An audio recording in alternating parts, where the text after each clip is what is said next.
are you? And where are you going?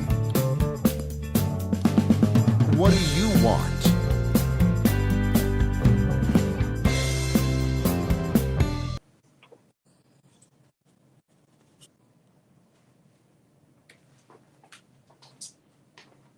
Hello and welcome to Jiggers' Place.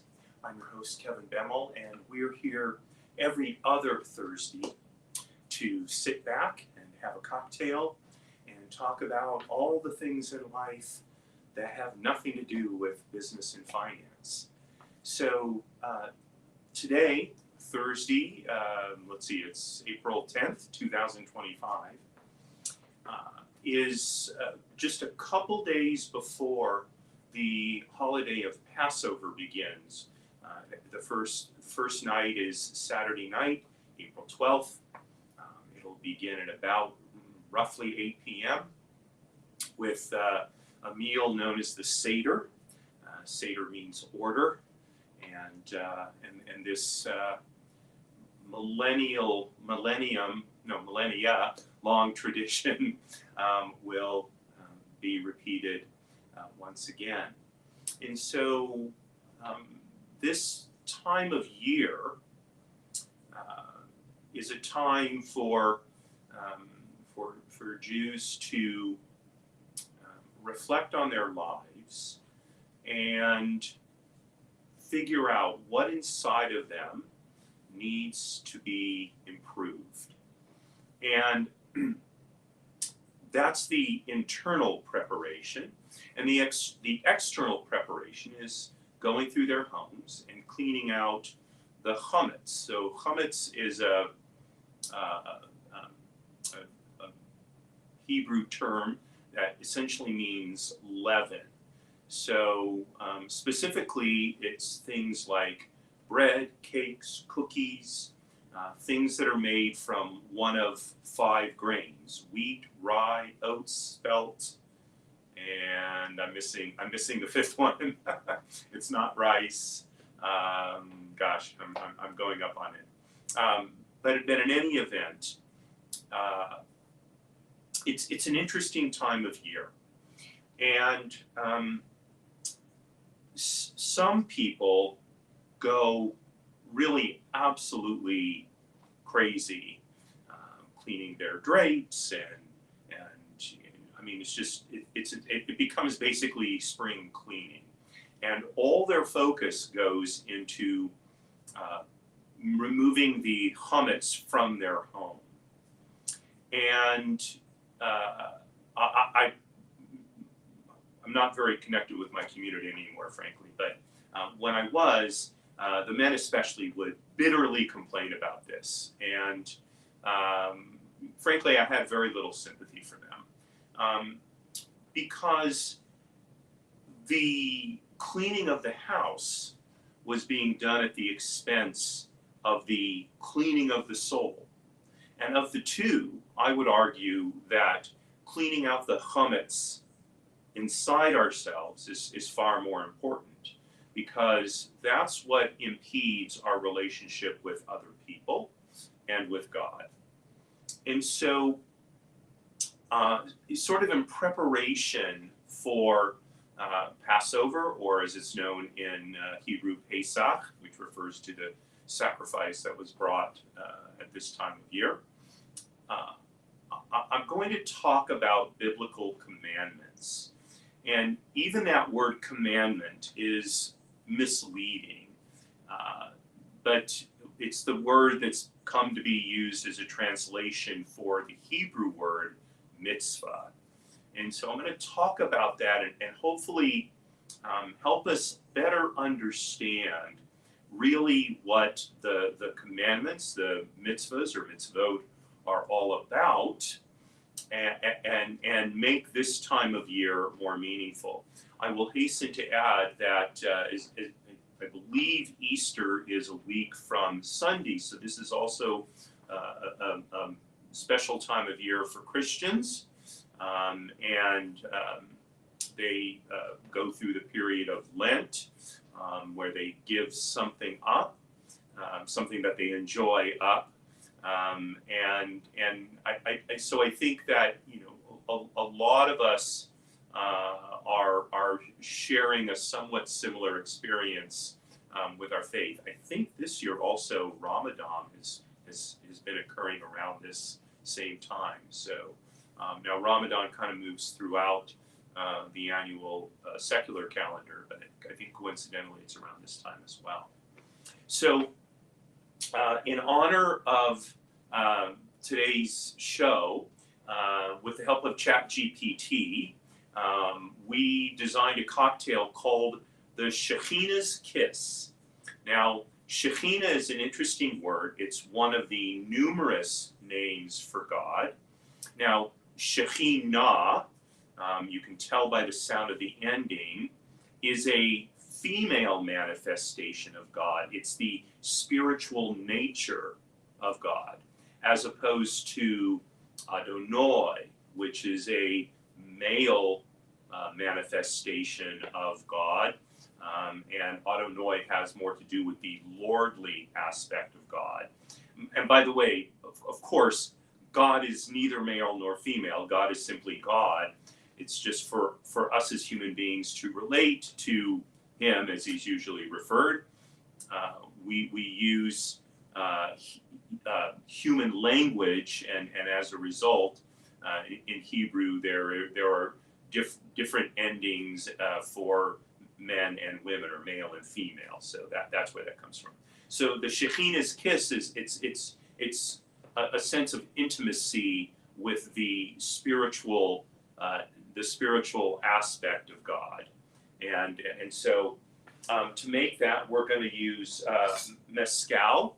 This is a Bozal Mezcal. I love this bottle. It's beautifully packaged, but the Mezcal itself is also very good. Now, for those of you who are unfamiliar with Mezcal as a spirit, so this is made from agave. So you say, well, what's the difference between this and tequila? So tequila is made solely from blue agave and is only made in the Jalisco region of Mexico. Mezcal can be made in other areas, and this one is made in, let me see, let's see, San Dionisio y Rio de Ejutla. So I'm not sure where that is in Mexico, but anyway. So we're going to start with Mezcal. Mezcal has a smoky, sort of mysterious flavor to it, like the Divine Presence, which is the Shechinah. And then we're going to use some honey syrup, which I've made just a little while ago. And that's the sweetness of having a spiritual connection with God. We're going to use some lemon juice, which balances the sweetness, and any relationship needs to have a balance of humility to it in order to maintain it. And then we're going to add a little Benedictine. This is a liqueur, and it's been made for hundreds of years, since 1510. Now you might be saying, wait, what's a Christian liqueur doing in a Jewish cocktail? Well, that's okay. There's a sense of focus on spirituality that monks bring to their practice. And then there's some Angostura bitters, and then the original recipe called for a sprig of thyme. I'm going to just sprinkle a little thyme on top. Try something like that. And thyme has a sense of purification and divine flavor. And Angostura bitters, right? Through bitter times, we hopefully grow, gain wisdom, that sort of thing. Okay, so we've got our shaker with ice. We're going to start out with 2 ounces of Mezcal. Okay, so let's see, where's the, okay.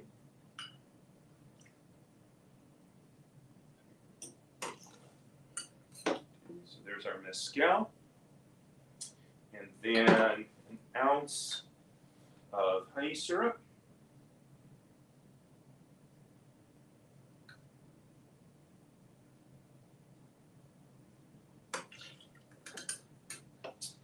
And then a 1/2 ounce of the lemon juice. Now, if you saw the recipe on my email, if you get my emails, it said use fresh lemon juice. I just didn't have time to go get a fresh lemon and squeeze it, but this Italia lemon juice is excellent. I always keep it on hand in case I need some. And then 1/2 ounce of Benedictine.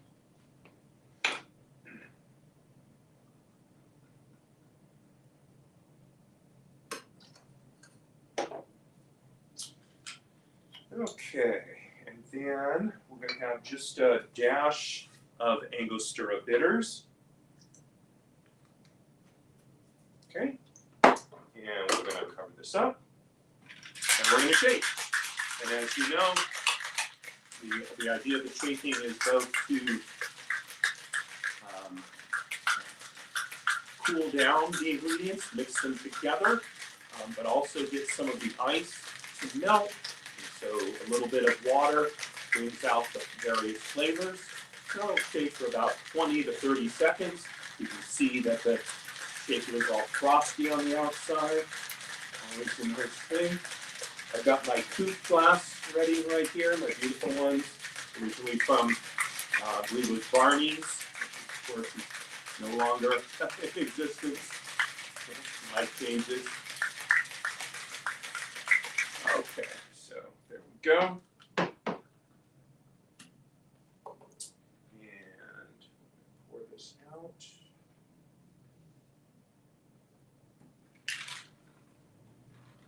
I'm just going to shake a little bit of thyme on top. There we go. And let's give this a try.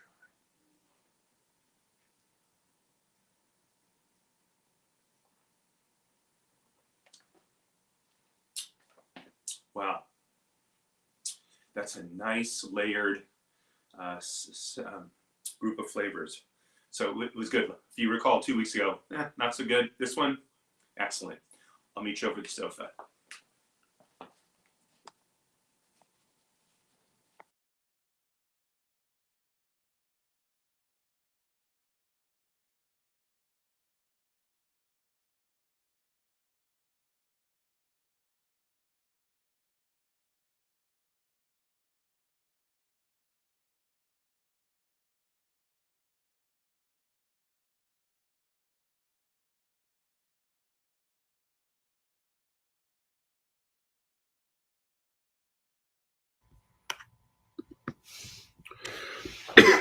So here we are. It's Thursday afternoon, a little after 5 p.m. Pacific time. And as I mentioned in the intro, heading into the end of the week, not only will it be the Sabbath starting tomorrow night, but then into Passover. The first 2 days of Passover are festival days. So if they're observed traditionally, like on the Sabbath, we don't drive, we don't manipulate electric and electronic devices. So we're not on cell phones, we're not using computers, email, any of that stuff. And it's a time of relaxation, a time to focus on relationships, both with family and friends and God, a time to do some studying and just disconnect from all of the creating and destroying that makes up the bulk of our week. So I have to have another sip.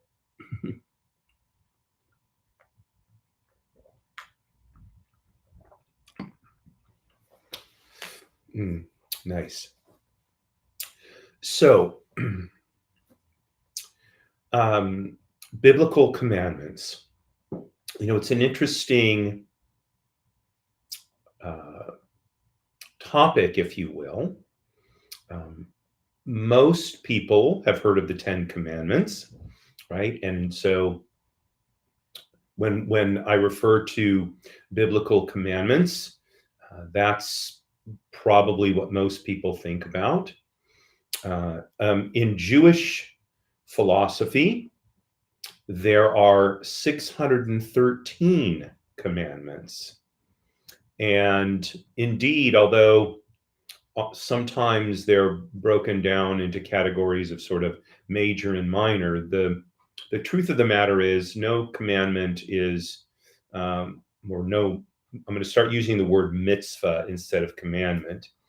No mitzvah is more important than another. In fact, there are two categories of mitzvah.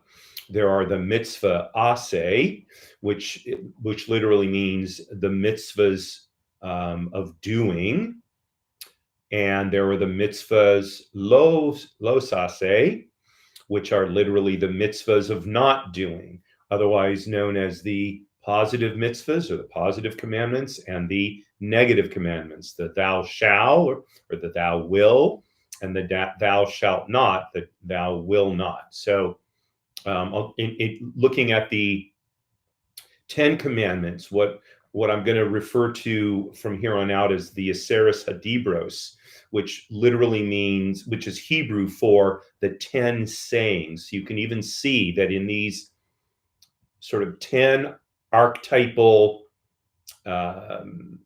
commandments, we don't actually refer to them as commandments.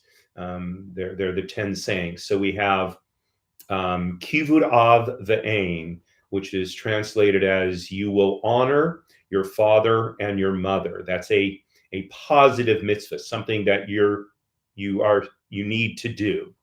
And then there's Lo Tzirtzoch, which literally means you will not murder. Right? That's a negative mitzvah, something you should not do. Right? So those are the two categories of mitzvot. Okay, and now you could rightly ask, why, for example, would God care about whether we honor our mother and father? Okay, we could probably figure out pretty easily why God doesn't want us to murder. We're all his children. And like any loving parent, he doesn't want any of his children to be killed. Okay, so that was pretty exactly. Why does God care if we honor our mother and father? Well, so the fact of the matter is, our God is our Father in heaven, and but it's very hard to love God because he's an incorporeal entity, right? You can't see, touch God the way you can another human being. So one of the ways we learn how to love God is by learning to love our parents. And it's easier to love our parents, although it's challenging because sometimes sometimes our parents do things and we really dislike or maybe even hate our parents, right? And so by telling us to honor our mother and father, I'm sorry, the commandment is to honor your mother and your father, not to love them. So, but to honor someone that you're mad at is very difficult. And yet we're supposed to honor them nonetheless. And if we can honor our parents, then we have a better chance of being able to honor God as well, right? And it may seem like it's easier to honor God, but how do you honor an entity with which you can't really interact, only really in the spiritual realm?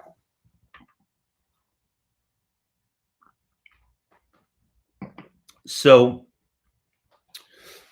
these are the sort of do's and don'ts, if you will, of the mitzvot. And the reality is that although the word mitzvah is translated as commandment, really what it means is something a person can do or refrain from doing that will build a relationship with God. That is truly what a mitzvah is. Okay? And so, to use the two I mentioned a moment ago, when we refrain from killing another human being, that helps build a relationship with God, as we might imagine, right? Because if we're going around and killing his children, it's very difficult to have a relationship with God. Just like it would be extremely difficult to have a relationship with a human being whose, God forbid, child we killed. And likewise, honoring our mother and father. Okay.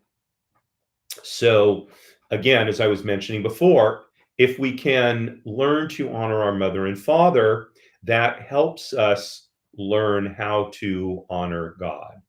So let's take another of the Aseres Hadibros. You will honor the Sabbath day to keep it holy. So traditionally, well, the Jewish Sabbath begins at essentially sundown on Friday, uh, what's known as Shkia, and it ends on Saturday night with the appearance of three stars, what's called Seitz Koichavim, literally three stars. And the period between Shkia on Friday and Seitz Koichavim on Saturday is roughly 25 hours. And during that time, as I mentioned a moment ago, we don't ride in a car. We don't drive a car. We really shouldn't ride on scooters or bicycles. We should stay in our homes or within walking distance of our homes. We don't use electronic devices, phones, computers, etc. So all of these things, which can become distractions, go away so that we can focus on the truly important things in life, like family, friends, relationships, and including a relationship with God. And so if we honor the Sabbath to keep it holy, then what we're doing is we're taking the time out of our week to really focus on our relationship with God and other people. So I was having a conversation several days ago with a friend of mine he's not Jewish. Indeed, he has no religious affiliation, but he was talking about how it would be nice for 1 week not to have to pick up his cell phone and be on the computer, this and that. And I said, you can do it. I said, I do it every week. It's called the Sabbath or Shabbat. And we talked about that. And he's, it kind of intrigued him, this idea of having a day every week where we are not involved with those kind of things. So the actual prohibition is to do no malacha. Now, malacha is typically translated as work, but really what it means is perform any act of creating or destruction.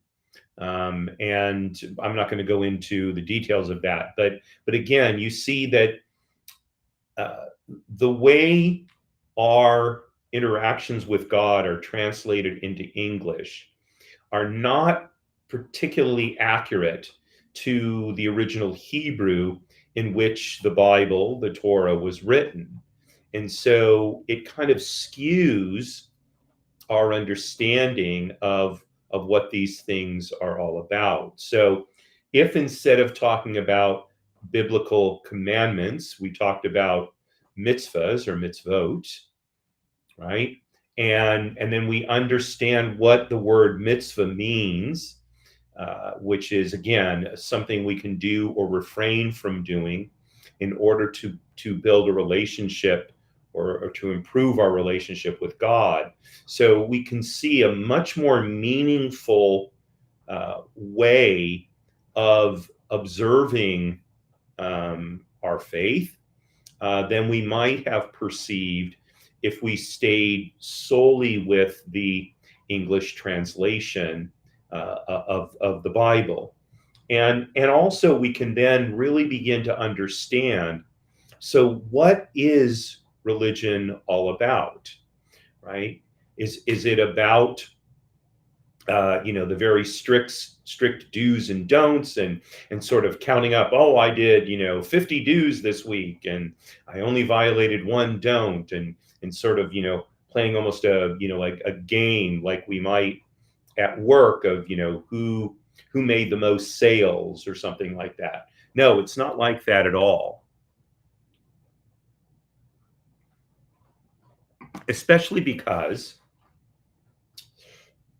we can't know as individuals how easy or difficult it is for another human being to perform a particular mitzvah. And that's where this gets a little bit complicated and where humility is essential. And if you saw my show a few weeks ago, I talked about the lack of faith, or the lack of, not faith, the lack of respect for institutions in our communities, in our country. So I think this is one of the reasons that religion has lost a lot of respect, because people get too involved with this sort of competition of who is more pious, who follows more commandments than somebody else. It's not, that's not what this is about per se. Each of us is on our own journey to having a relationship with God and with our fellow children of God.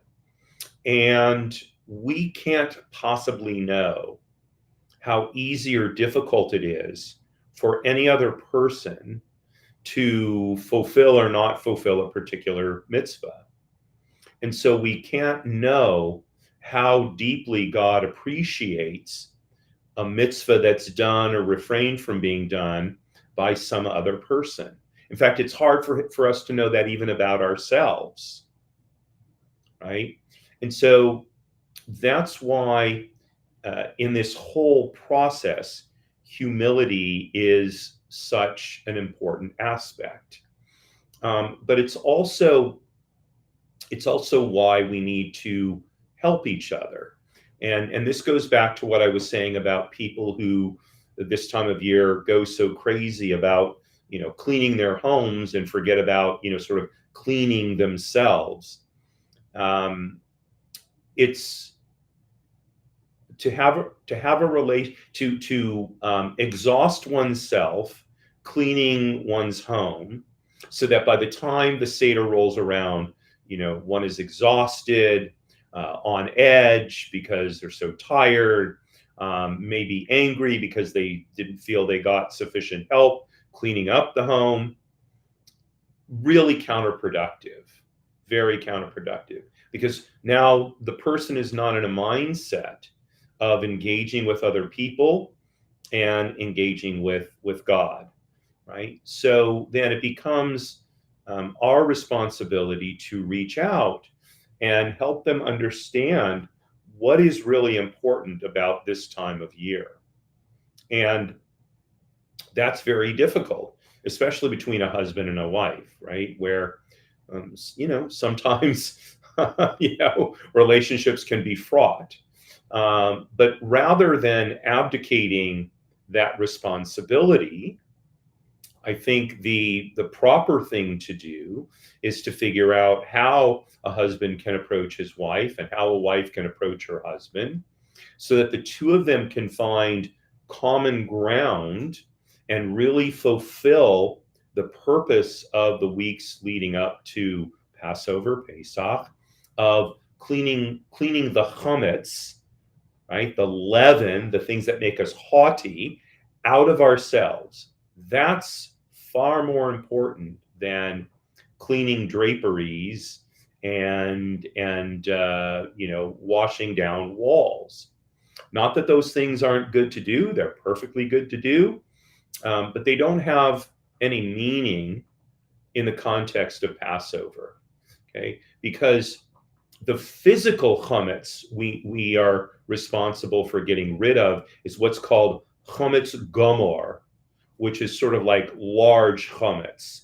So a piece of bread crust, that fell down, behind the couch because the kids were running around the living room eating a sandwich and part of the bread fell off, and now there's this hunk of bread that's stale bread behind the couch. Okay, that we're supposed to clean out.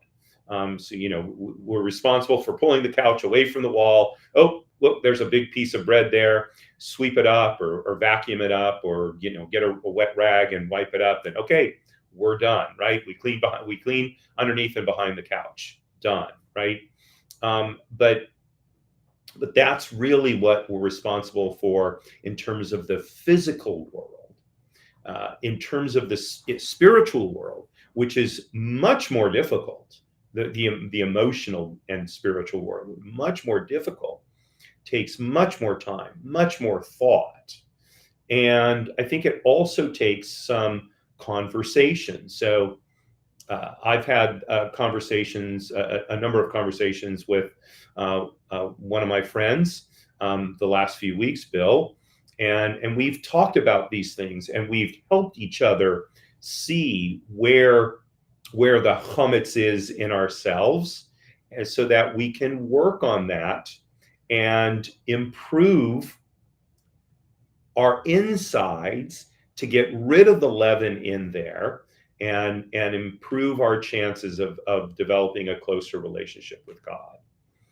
And while we have a particular focus on such a process this time of year, and there are other times in the Jewish calendar where that's also the case, it's really all the time. That's our goal.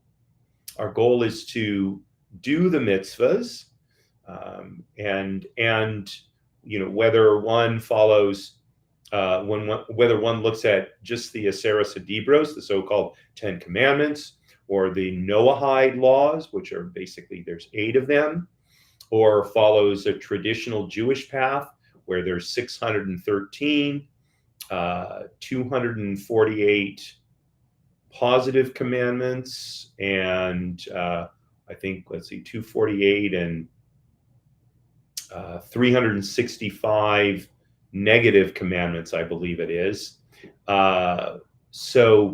Or could be switched. A lot of them we can't do anyway because there's no temple in Jerusalem. But in any event, if one follows a traditional Jewish path, there are 613 ways of building a relationship with God, and part of the challenge is to find the ones that not are the easiest for us, but the ones that help us work most deeply. All of them are designed to pursue the same process, to create relationships. So going back to the mitzvahs for just a moment, I mentioned there were basically 2 categories of mitzvah aseh, mitzvahs for doing, mitzvah los aseh, mitzvahs for not doing. So there's another way to break them down into 2 categories, and that is there are mitzvahs involving 2 human beings, and there are mitzvahs involving a human being and God, right? And this is particularly important in the fall as we head toward Rosh Hashanah, because Rosh Hashanah and then Yom Kippur, because the belief is that if we haven't made things right between ourselves and other people, when on Yom Kippur we go to God and ask forgiveness for the things that we did to interrupt our relationship with God, God's response is, well, you've still been messing with this other person. So until you fix that, don't come to me, kind of thing. So there's a number of different ways of approaching the mitzvahs, the so-called commandments, and the challenge is to be working on them regularly, not to wait for just this special times of year, not to wait until relationships are so broken, so fraught that we have to, otherwise they'll be lost forever. And so this is the message that I bring today. It's not about how many mitzvahs or commandments we do compared to somebody else. It's not. That is filling ourselves with leaven, and not only this time of year, but at no time of year is that appropriate. What really matters is, how do we do the things that God is asking us to do or refrain from doing in order to build a relationship with him? I'm going to give you one example. So when I was a boy, I'd wake up in the morning, get dressed, get ready for school. I'd go have my breakfast, and my mother would look in my room. She would see my bed wasn't made. She'd come into the kitchen where I was eating breakfast, and she'd say, "Go make your bed." And I'd say to her, "Mom, I'm just going to get in my bed again tonight. There's no point in making it." She said, "Go make your bed." And we would have this interaction day after day after day, until finally I just realized, while it made no sense to me making my bed every morning, if I wanted to have a relationship with my mother, I had to make my bed. Okay, now I don't want to imply that at 10 years old that somehow I figured it out in those kind of sophisticated terms. I didn't. What I figured out as a 10-year-old was probably something along the lines of, if I don't want my mother annoying me by telling me to make my bed, I need to make my bed. But I made my bed, and the fact of the matter is, by making my bed, my mother annoyed me a little less, which made it easier for me to love her, and hopefully I annoyed her a little less, which made it easier for her to love me. So, it kind of in a nutshell, that's the essence of any mitzvah, any commandment that we do. Some of them may make sense, like you will not murder. That makes sense, right? But some of the mitzvahs may not make much sense. So, for example, in Judaism, the dietary laws, what's called kashrus, like not eating meat and milk together, doesn't really make a whole lot of sense. And in fact, if you've ever had beef stroganoff, you know that eating milk and meat together is delicious, and the milk tenderizes the meat, which is the point of beef stroganoff, right?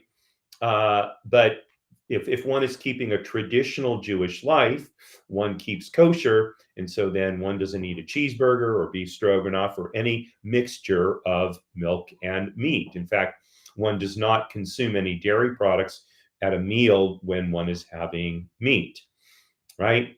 No real reason for that. It's like my mother, telling me to make my bed. It's something she wants me to do, and I should do it because it helps build the relationship. So this is the essence of the biblical commandments, the mitzvot, is to realize that doing them helps us build relationships with our fellow human beings and with God. And so I would toast you with another drink of the cocktail, but as you can see, I drank it right up. It was so delicious. So for my Jewish friends out there, I wish you a meaningful and happy Pesach. I hope your seders are joyful, and that you find clarity during this holiday and ever after. And for everyone, I hope that this has given you a different perspective on what it is to have a relationship with God, what it is to follow, whether it's the Ten Commandments or whatever else, gives you a sense of what practicing a religion is really all about and why it can be such a profoundly worthwhile thing to do. So I appreciate you tuning in for this show in particular, but Jiggers, coming to Jiggers' place every other Thursday. It's nice to just sit and relax, have this time together, have a cocktail, and as we head to the end of the week, I wish you a wonderful evening, a wonderful rest of the week and weekend, and look forward to seeing you next week. And signing off as I always do, Marie, darling, you are my bell. Courage at all times, my friends.